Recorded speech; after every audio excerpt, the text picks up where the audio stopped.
Hello everyone, আশা করি সবাই ভালো আছো। এটা ভূত চতুর্দশীর দিনের একটা ভিডিও।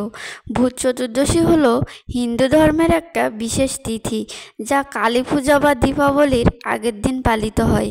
ভূত শব্দের অর্থ হলো অশুভ শক্তি, আর চতুর্দশী হলো অমাবস্যার আগের 14তম তিথি, আর এই দুইয়ের সমন্বয়ে ভূত চতুর্দশী। এই দিনে বিশ্বাস করা হয় যে 14 প্রজন্মের পূর্বপুরুষদের আত্মা পৃথিবীতে ফিরে আসে, তাই এই দিনে 14টি প্রদীপ জ্বালানো হয়।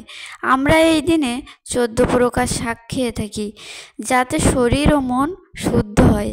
বিশ্বাস করা হয় যে এটি অশুভ শক্তি দূর করে এবং শুভ শক্তি আহ্বান করে।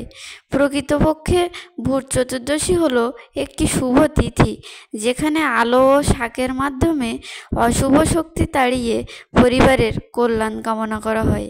সবাইকে শুভ দীপাবলি। ধন্যবাদ।